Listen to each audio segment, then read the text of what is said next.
What's up, guys? Welcome to Monchkinz Gaming, where we take your gaming to the next level. This is Monchkinz logging in to bring you another Dissidia Final Fantasy Opera Omnia video, and welcome back to another Should You Pull video, where I give you my opinions for upcoming banners coming to the global version of the game. In today's video, we are going to take a look at Cloud's rework alongside with his LD and burst weapon. Now, before we do start, I do apologize that the video's format is like this. I am on night shifts, so whenever that happens, this is kind of like the compromise that I can do with you guys, so I can still release a video and you guys can still watch any content on my channel. So I do apologize that the format is like this and not the usual one. And consider liking and subscribing even though the video format is like this, because it does help the channel and I really would appreciate it if you do.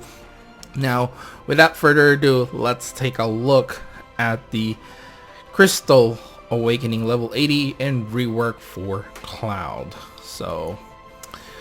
And by the way, I am using Dissidia DB, which is the best site for like recent information regarding the game. It is updated pretty frequently. So taking a look at cross/extend, it now raises his own brave by 70% of his attack before the first brave attack, and then it will deliver a melee brave plus HP attack, which is going to be delivered 3 times. So 3 times as more potent, I guess a little bit more than 3 times, but it's a really nice rework, doing more damage than usual. Now, this will increase the total brave potency by 180% and converts 20% of the total HP damage to brave before the last HP attack. So that means it's more potent than 3 times. Now, it increases the critical brave damage dealt by 50% as well, and the stolen brave can overflow up to 150% of his max brave. You do get the HP attack plus with this one as well while he is buffed, so you know you get that melee brave plus HP attack, and with a 120% max brave overflow limit, and it still has that critical brave damage increase. So it is a very powerful rework. I just gotta say that right now.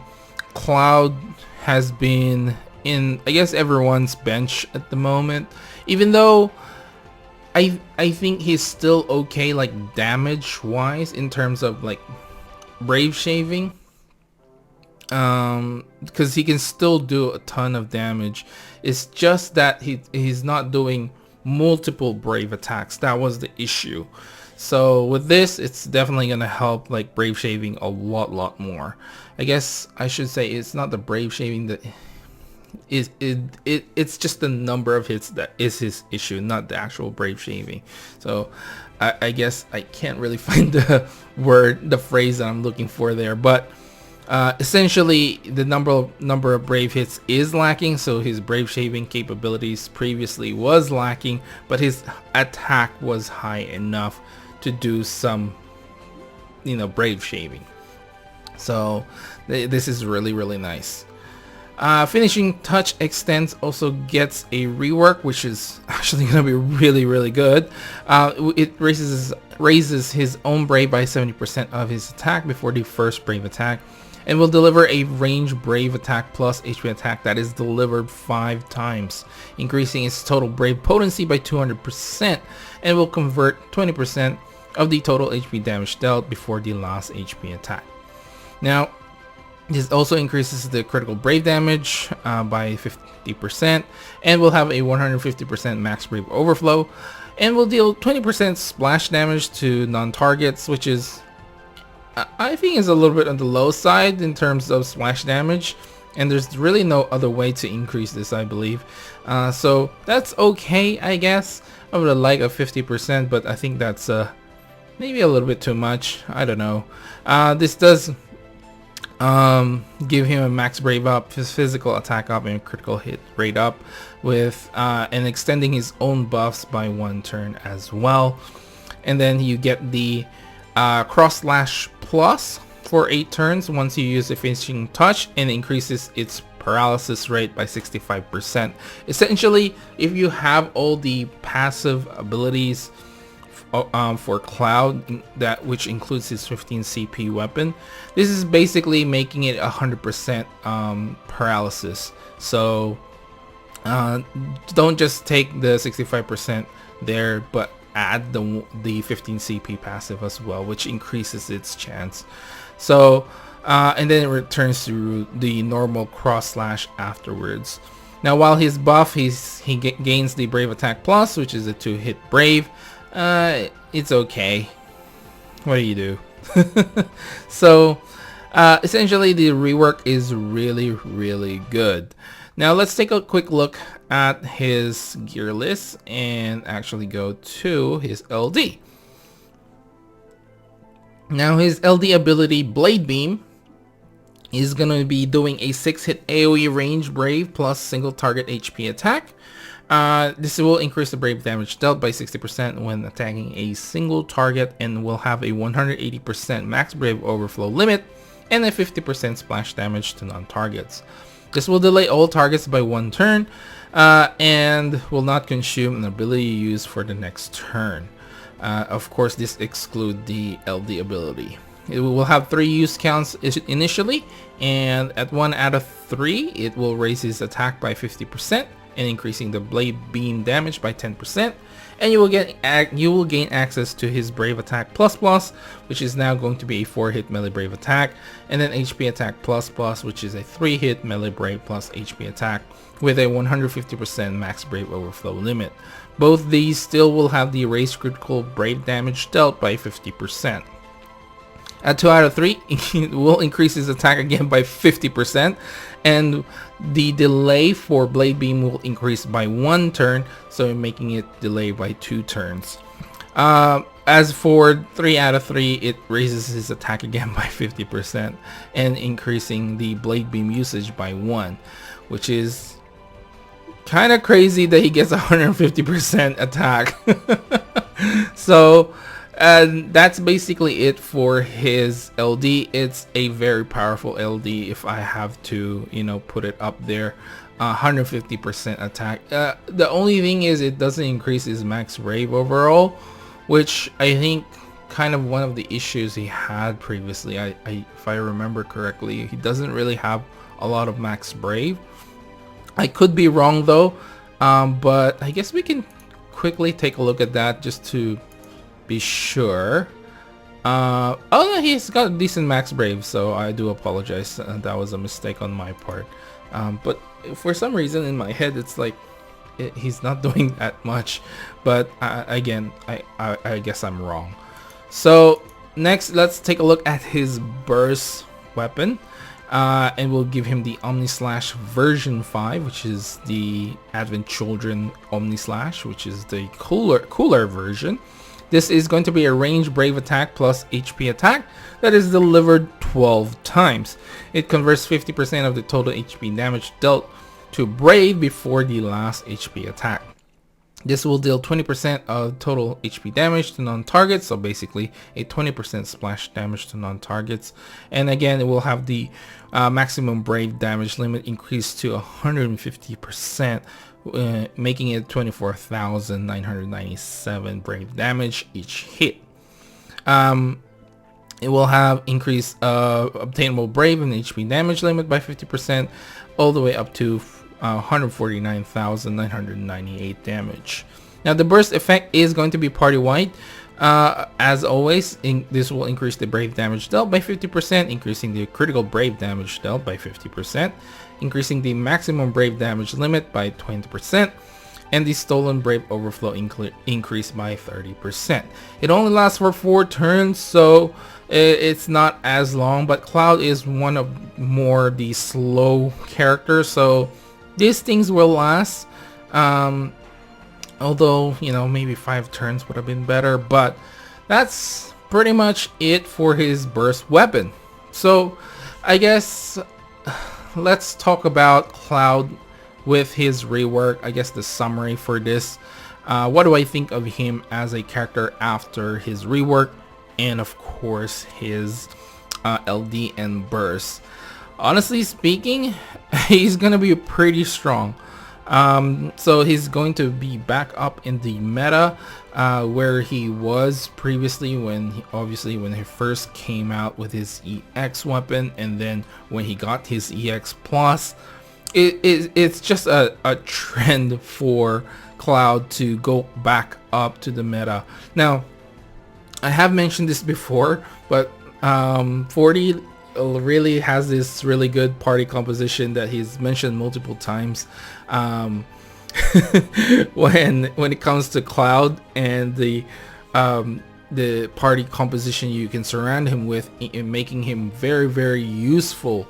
So basically, essentially what it is during his burst phase, you can launch multiple times.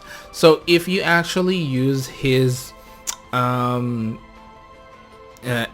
ability prior to his burst, that means you get one free ability usage, and then on the next turn you use his burst and use finishing touch, and then you use his blade beam again, and then you can use finishing touch again, and then finishing touch again, and then use his EX, I suppose. And basically you can keep launching enemies non-stop pretty much. And obviously you have to surround him with characters that have very good ability to generate brave in terms of when they when you launch the enemy. So Keys is one of the key characters, and later down the track, Dark Knight Cecil is another one of those characters, and I believe 40 said use Kurosame's Cole ability as well to inflict the increased HP damage debuff on enemies, and that will basically give you a ton of damage. Personally, when I first started playing JP about 2 months ago, probably a month ago now, I did use this like rotation. Now I couldn't maximize it obviously because I don't have all the characters, but I was doing pretty well with that, nearly hitting 2 million damage thanks to all the launch damage. And that was with Lael and Keys. So I gotta say it's a pretty good combination, and it's probably well worth using Cloud with that party composition. Now obviously he can still do the things that he would normally do without those, but if you want to maximize just his burst phase, that is probably the best party composition. But you know what, Cloud is kind of like become a jack of all trades character. Not that he's like, that doesn't mean it's bad, but if you really think about it, 1, he can paralyze, 2, he can dispel if you have his World of Illusions weapon, and 3, he can launch, and now he can delay, and now he gets like a free ability usage. He's just piling up every different mechanic that the game has. The only thing that I can really think of that's missing is a re-break or a free turn with the break, and he pretty much will have every single mechanic in his arsenal. So if you're looking for a melee / range damage dealer, Cloud is definitely going to be worth picking up. And I can't really say anything that bad about him. He may be a jack of all trades. He doesn't concentrate on one thing, but what he does is amazing. It's completely amazing. Even though he doesn't specialize on one thing, it's still pretty amazing that he's able to do so much and can help your party so much. He can still be considered a very selfish DPS, and I won't argue with that, because it's not like he's bringing buffs to the entire party or auras or any brave region or to the entire party, nothing like that. But he does make it up with some of his debuffs, able to dispel, delay, launch. So I do think he's a very, very good character to pick up.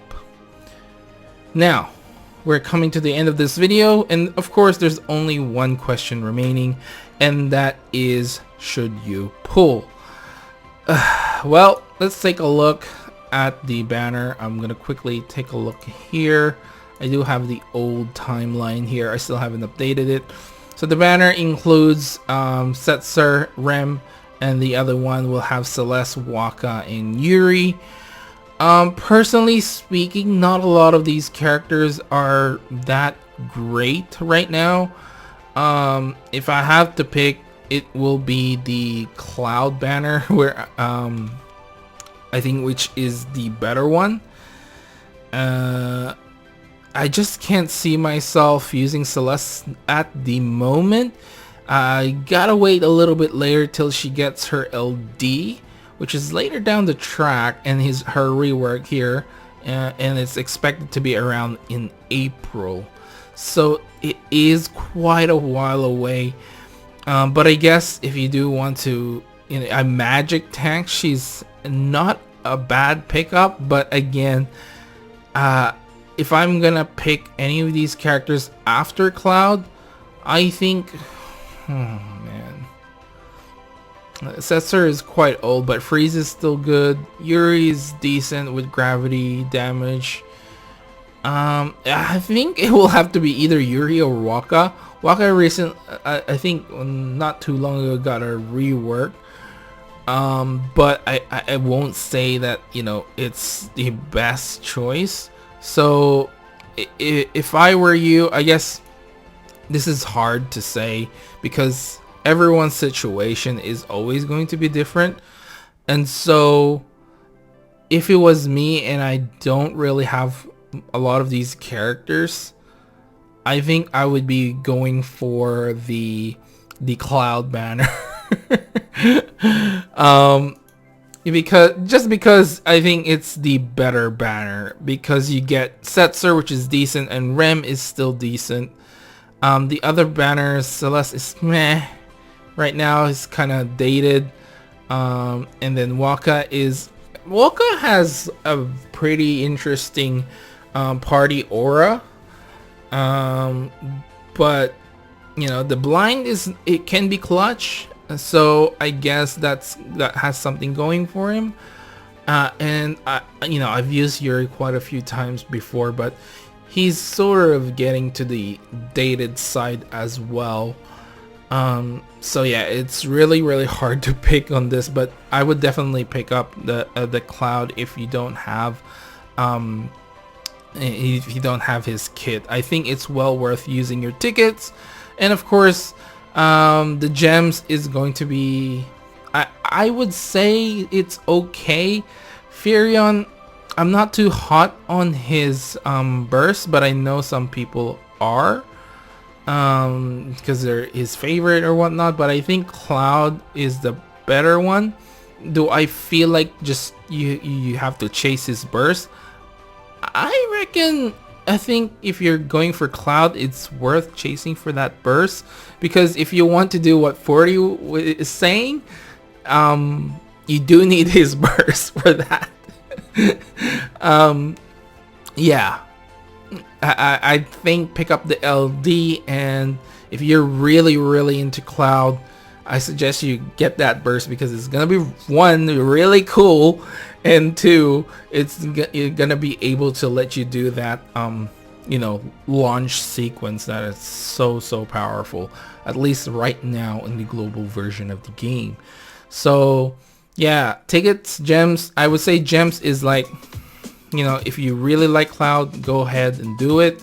But if not, I think the LD is fine. You won't be able to do the launch sequence, but he's still a pretty good character despite without his burst. But I still think the burst is really good, at least right now in the global version. So that is it for this video, guys. Please do remember to click like and subscribe if you haven't already. It does help the channel, and I really do appreciate it if you do. You can always follow me on Facebook and on Twitter at Monchkinz Gaming. Leave down in the comments below if you do plan to pull on Cloud. Are you going for his LD, or are you going for his burst as well? Let me know down in the comments below. This is Monchkinz logging off. Thank you very much for watching, and I will see you guys in the next level.